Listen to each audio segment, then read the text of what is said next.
Sahabat-sahabatku khazanah Islam, Assalamualaikum warahmatullahi wabarakatuh. Alhamdulillah. Alhamdulillahilladzi arsala rasulahu bil huda wa dinil haqq liyudhhirahu 'ala ad-dini kulli wa kafa billahi shahida. Allahumma la sahla illa ma ja'altahu sahla fa anta ya Allah taj'al huzna sahla. Alhamdulillah, marilah sama-sama kita mula dengan membaca surah, dengan membaca doa-doa perlindungan. Bismillahirrahmanirrahim. Allahumma afini fi badani. Allahumma afini fi sam'i. Allahumma afini fi basari. Bismillahilladzi la yadur ma'asmihi syai'un fil ardi wala fis sama'i wa huwas samiul alim. Sahabat-sahabatku khazanah Islam, alhamdulillah, pada minggu ini, pada episod yang ke-60, kita akan ambil satu lagi topik, yakni cara mengubati sebahagian jenis racun ataupun keracunan makanan. Sahabat-sahabatku khazanah Islam, tahu tak anda apa itu sihat? Sihat menurut World Health Organization adalah keadaan sejahtera daripada badan, jiwa dan sosial yang memungkinkan setiap orang hidup produktif secara sosial dan ekonomi. Menurut Islam, seseorang dikatakan sihat apabila memiliki 3 unsur. Yang pertama, kesihatan jasmani. Yang kedua, kesihatan rohani ataupun spiritual. Yang ketiga, kesihatan sosial. Ketahuilah mengapa Rasulullah SAW tidak mudah jatuh sakit. Maka bagaimana gaya hidup seharian Nabi SAW sehingga menjadikan baginda senantiasa sihat dan tak mengenal sakit. Seterusnya, Allah Subhanahu Wa Taala mengajar para hamba-Nya 3 formula. Perubatan tersebut sesuai dengan kaedah ilmu kedoktoran yang bersifat komprehensif, yakni syumul.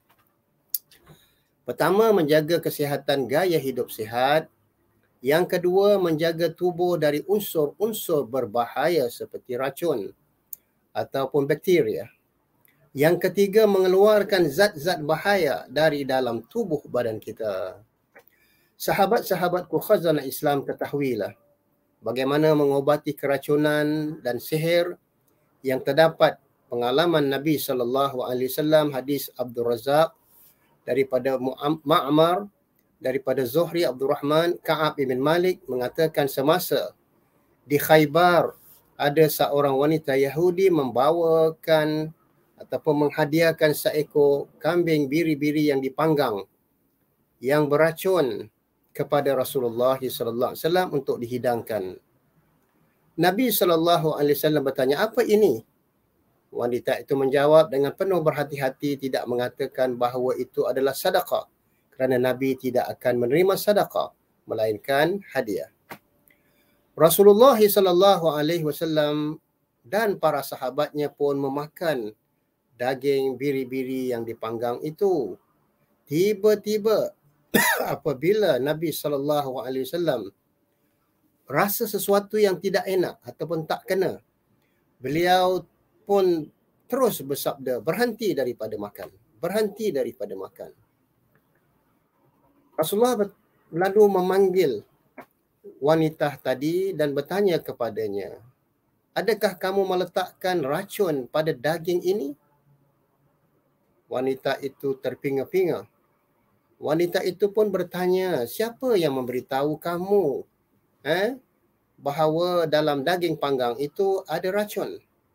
Baginda menjawab, tulang ini yang dimaksudkan dengan kaki biri-biri yang telah dibubuh racun yang berada pada tangannya. Akhirnya wanita itu pun mengaku ya. Rasulullah bertanya, mengapa kamu lakukan perkara itu? Wanita itu menjawab, aku berkata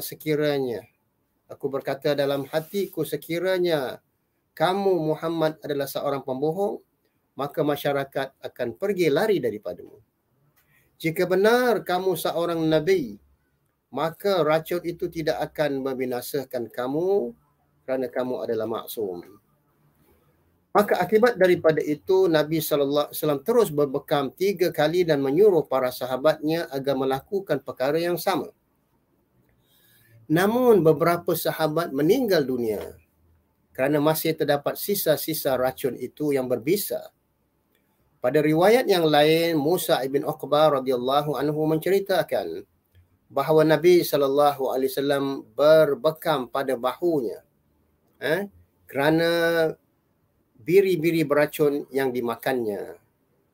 3 tahun kemudian, ketika baginda menderita sakit, maka membawa kepada kewafatan baginda Rasulullah SAW, itu menjadi sebab kewafatan Nabi. Menurut Ibn Qayyim Al-Jauzi, racun boleh diubati. Nabi SAW mengatakan, aku masih merasakan kesan bisa biri-biri beracun yang aku makan pada hari Khaybar. Menurut Ibn Qayyim Al-Jauzi, racun boleh diubati dengan cara mengeluarkannya dengan pencegah yang tepat, yakni penawar racun yang tepat untuk mengimbangi ataupun menetralkan kesan racun hingga menjadi alkaline. Jika tidak ada ubat dan atau penawar yang dapat mengeluarkan racunnya secara menyeluruh, maka dengan cara lain adalah memuntahkan isi perutnya ataupun berbekam, menurut Ibn Qayyim Al-Jauzi.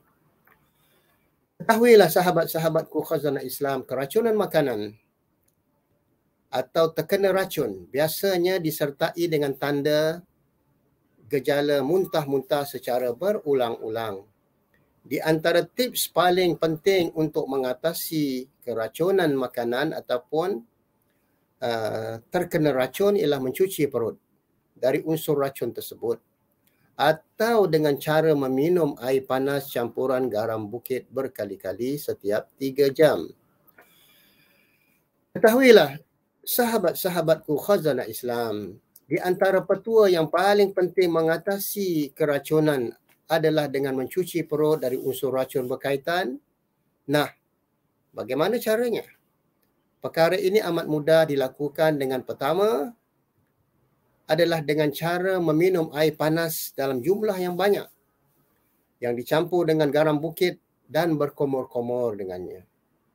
Setelah cara itu diulangi sehingga beberapa kali, yakni setiap 2 jam sekali, sehingga air yang diminum itu keluar semuanya, yakni atau dengan cara memuntahkan ataupun dimuntahkan air panas dengan garam bukit. Dengan cara ini, perut akan bersih dari unsur racun kerana garam bukit mempunyai kuasa untuk menyedut apa sahaja mineral-mineral, di antaranya adalah racun.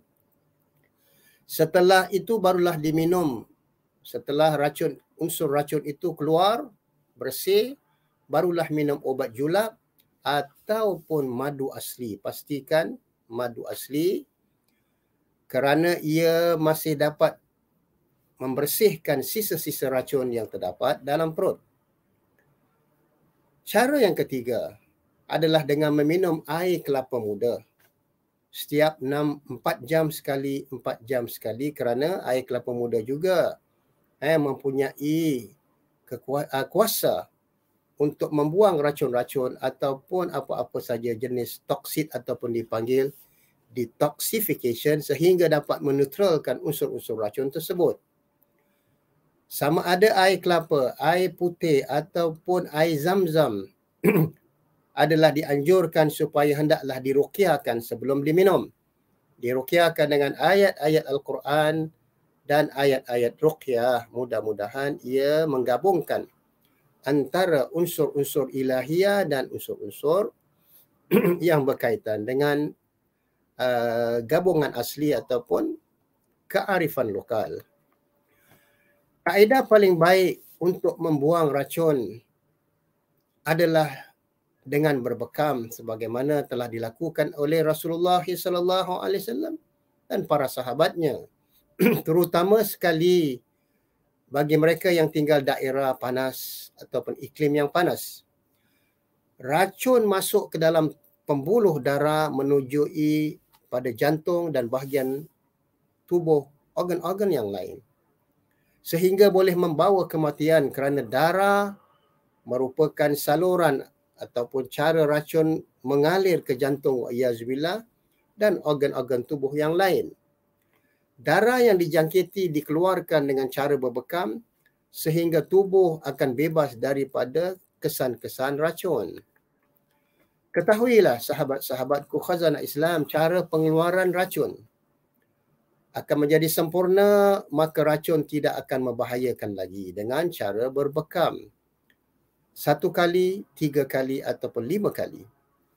Dengan demikian, tubuh akan memperolehi daya kekuatan ataupun imun sistem yang cukup untuk memerangi racun ataupun bahkan dapat merawati dengan sempurna, yakni dengan sedut dan membuang racun-racun yang terdapat pada saluran darah. Ketika Rasulullah SAW berbekam, beliau melakukannya pada bahunya.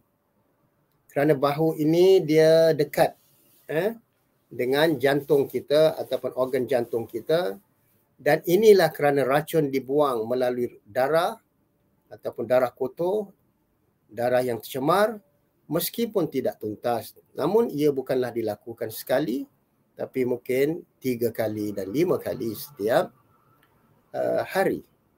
Mungkin 1 hari, besoknya lagi dan kemudian hari yang ketiga. Sebahagian racun yang tertinggal dalam sistem tubuh Rasulullah SAW adalah apa yang telah diputuskan, ditakdirkan bagi Rasulullah SAW, iaitu menyempurnakan darajat keutamaan pada diri beliau, yakni mati bersebab, menurut Ibn Qayyim Al-Jauzi.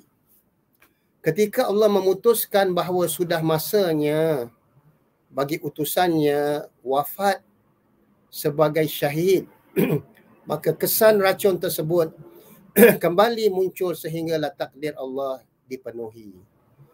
Itu hanya menjadi penyebab kewafatan baginda Rasulullah SAW.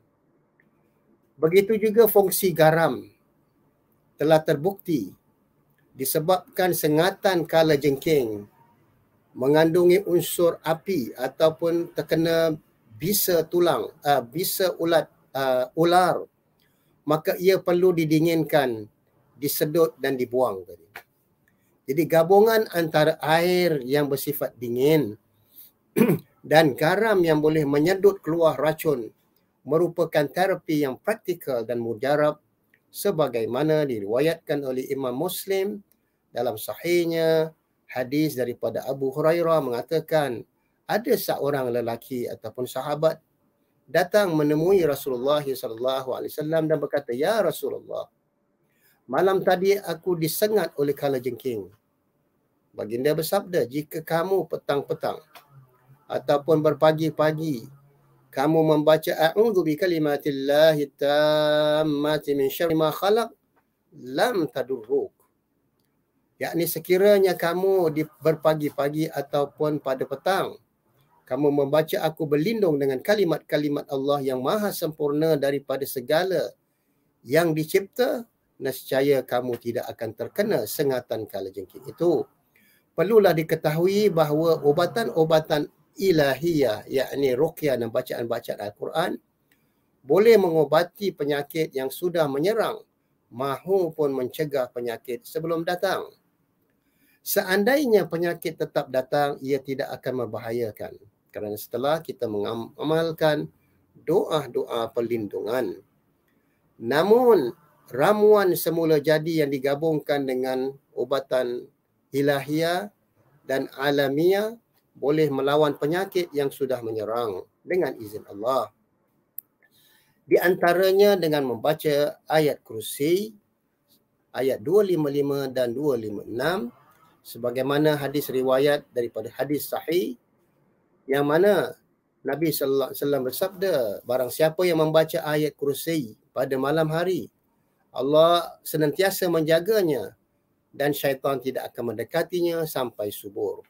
Begitu juga dalam riwayat yang lain, Imam Ahmad mengatakan bahawa aku mendengar Rasulullah SAW mengatakan bahawa dua ayat, Allahu la ilaha illa huwal hayyul qayyum, yakni ayat kursi, dan begitu juga awal Baqarah alif lam mim dzalikal kitabullah, menjadi pelindung bagi orang-orang yang beriman.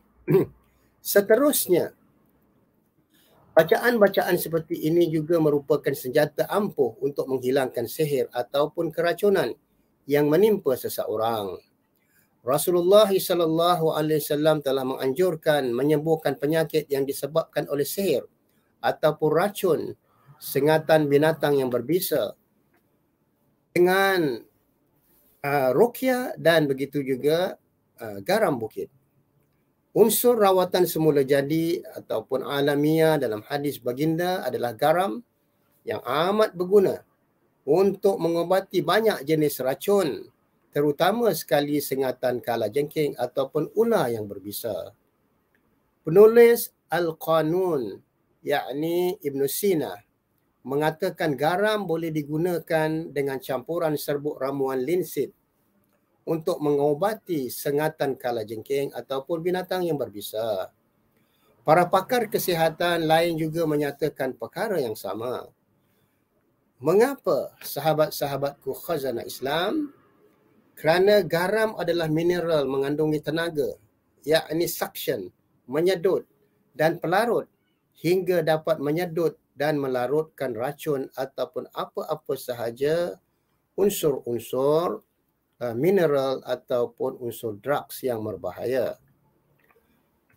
Yang selanjutnya, yang ketiga adalah anjuran Nabi SAW untuk melindungi diri kita daripada sihir dan racun, sebagaimana Aisyah radhiyallahu anha mengatakan Nabi SAW sabda, qal fi ajwatil 'aliya awwalul bukra ala riqin nafsi shifaa'un min kulli sihrin aw sum.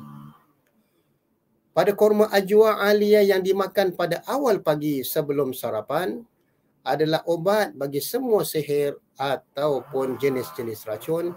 Hadis Imam Ahmad yang disahkan oleh Syekh Albani. Dan dalam riwayat yang lain, Sahih Bukhari dan Muslim, dikatakan sesiapa yang memakan 7 biji kurma ajwa di daerah Madinah, ketika dia bangun tidur, maka tidak ada racun ataupun sihir yang dapat membahayakannya pada hari itu. Maka itu marilah sama-sama kita mengamalkan. Selain daripada itu, sahabat-sahabatku khazanah Islam, gejala-gejala keracunan makanan. Masalah keracunan makanan boleh berlaku apabila seseorang individu itu mengambil makanan yang tercemar bakteria ataupun keracunan. Ia boleh berlaku disebabkan proses penyediaan makanan yang tidak bersih ataupun tercemar dengan virus ataupun bakteria. Kebanyakan kes keracunan makanan berlaku disebabkan salah satu daripada 3 punca utama, yakni sama ada makanan itu tercemar dengan bakteria ataupun parasit ataupun virus maupun toksin yang dihasilkan daripada ketiga-tiga punca tersebut. Wa'iyazbillah.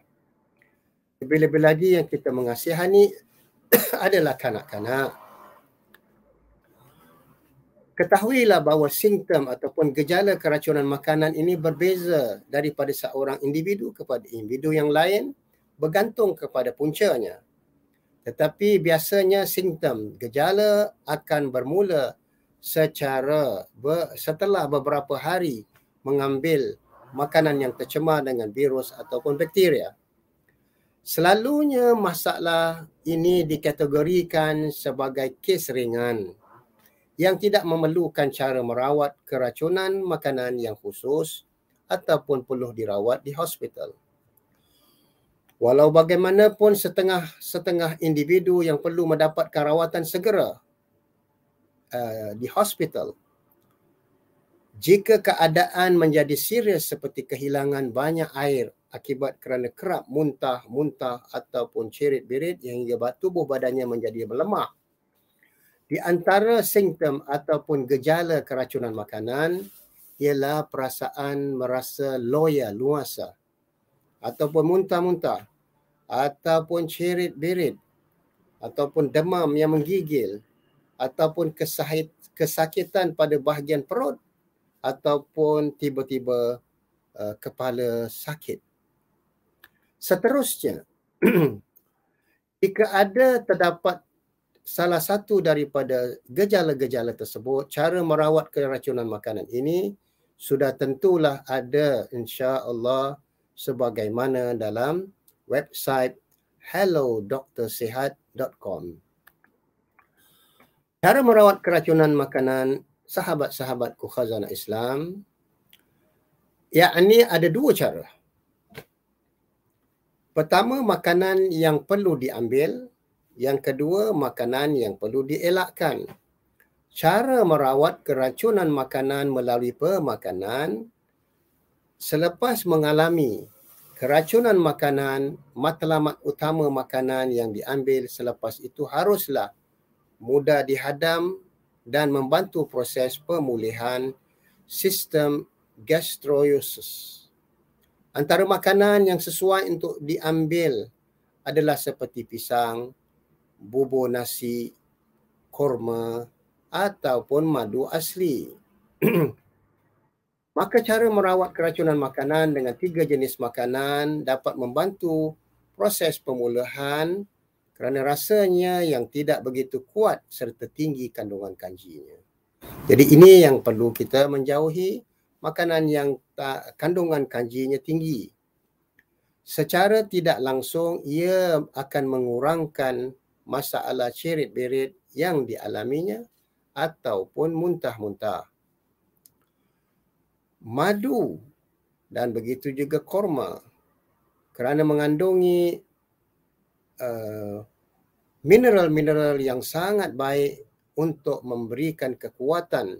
Lebih-lebih lagi korma mempunyai fiber yang tinggi dan begitu juga madu asli mempunyai 7 jenis mineral yang baik untuk merawat perut. Makanan yang tinggi kandungan kalium seperti pisang juga membantu bagi menggantikan sel elektrik yang hilang akibat cerit-berit ataupun muntah beberapa kali. Ketahuilah, sahabat-sahabatku khazanah Islam, makanan lain yang boleh dicuba seperti oats yang rendah kandungan gula, kentang rebusan ataupun sup kentang, biskut cracker, ayam bakar tanpa kulit. Semakin lama kesihatan akibat keracunan makanan itu dialami, maka semakin banyak protein yang perlu ditambah untuk proses pemulihan dan pencegahan kerosakan otot-otot akibat tiada makanan dan kalori yang mencukupi. Sahabat-sahabatku khazanah Islam, bagi menggantikan kehilangan air dalam badan yang banyak, anda mungkin terfikir untuk mengambil apa sahaja jenis minuman yang boleh memberi rangsangan ataupun energy drink. Maka dari itu ada satu keadaan yang menyebabkan kerengsangan ataupun kerengsaan pada perut dan usus.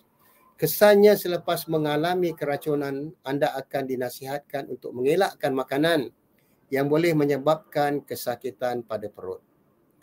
Namun ini berbeza dengan food poisoning ataupun dikatakan stomach flu. Maka stomach flu sama sekali tidak boleh menjamah apa pun jenis makanan ataupun minuman yang berat melainkan air putih. Ataupun air panas yang dicampur dengan sedikit garam bukit, katakan 200 ml diletakkan 1 sudu teh garam bukit, dicampur dan diaduk. Antara jenis makanan yang perlu dielakkan ketika berlakunya keracunan makanan. Yang pertama, produk tunusu. Apa sahaja dairy product, jenis makanan seperti keju, aiskrim, yogurt ataupun apa sahaja jenis produk tunusu ataupun dipanggil dairy, kerana makanan tersebut boleh menyebabkan ketidakselesaan pada perut dan usus kita. Yang kedua, makanan bergoreng. Sama sekali seharusnya dielakkan seperti kentang goreng, ayam goreng, makanan segera yang mengandungi kandungan lemak yang tinggi adalah tidak baik kerana ia boleh memburukkan lagi keadaan keracunan makanan, masalah ceret-berit yang dialami. Yang ketiga, makanan yang pedas sama sekali harus dielakkan kerana ia boleh membahayakan perut dan usus. Sekiranya anda makan makanan seperti ini, masalah sakit perut yang dialami akan menjadi semakin serius. Wa'iyazbillah. Begitu juga makanan tinggi kandungan karbohidrat ataupun yang ditapai ataupun fermentation. Pakar makanan menggelarkannya sebagai FODMAP, makanan-makanan yang sudah difermented. Ini kerana makanan daripada jenis ini boleh menyebabkan perut kembung ataupun bloated bagi individu yang mengalami sindrom usus besar ataupun yang dipanggil irritable bowel syndrome. Antara makanan FODMAP termasuk apple ataupun apple cider yang diperam, kobis, bawang merah, bawang putih yang diperam yang fermented menjadi acar ataupun cuka. Kesan apabila anda kerap muntah dan ceret-berit adalah anda akan kehilangan air yang banyak dalam tubuh badan anda. Ia pasti akan membuat anda merasa letih dan fatigue. Mesti anda terfikir untuk mengambil minuman-minuman tenaga ataupun energy drink bagi memulihkan kembali tenaga yang hilang. Namun perkara ini tidak digalakkan oleh Pusat Kawalan dan Pencegahan Penyakit CDC. Tidak menggalakkan pengambilan minuman tenaga ataupun energy drink seperti Red Bull ataupun apa-apa sahaja energy drink. Ia tidak dihasilkan untuk mengatasi. Mengapa? Kerana energy drink ini tidak dihasilkan untuk mengatasi masalah kehilangan tenaga disebabkan ceret-berit dan ia akan mengakibatkan kesan sampingan kerana minuman-minuman energi ini sangat tinggi kadar gulanya dan begitu juga stimulasi. Begitu juga hindarilah juga pengambilan air yang tinggi kandungan kafein seperti kopi, teh, ataupun minuman karbonat, minuman yang bergas. Namun jika keadaan anda semakin teruk, anda perlu mendapat A&E yang cepat, emergency, rawatan dan pemeriksaan perubatan dengan segera, yakni berjumpalah dengan doktor yang pakar. Maka dari itu, inilah di antara perkara-perkara yang boleh membantu kita untuk mengatasi keracunan makanan ataupun terkena sengatan yang bisa ataupun binatang yang berbisa ataupun terkena sihir. Itulah yang digalakkan oleh Nabi SAW. Kita mengamalkan. Pertama sekali dikatakan kita berbekam seperti dilakukan oleh Nabi SAW. Dan begitu juga digalakkan supaya kita mengamalkan memakan 7 biji kurma daripada kawasan daerah aliyah ketika bangun tidur ataupun ketika perut kosong. Begitu juga dikatakan Nabi menganjurkan para sahabat, pertama berbekam, yang kedua minum air yang dicampur dengan garam bukit, yang keempat minum air kelapa muda, dan begitu juga kita gabungkan antara unsur-unsur perubatan ilahiyah dengan alamiah, yang digabungan dengan bacaan-bacaan ruqyah dan makanan-makanan alamiah, yakni yang sesuai dengan kearifan lokal kita, agar kedua-duanya saling membantu untuk merawat berbagai macam jenis keracunan makanan ataupun terkena sihir.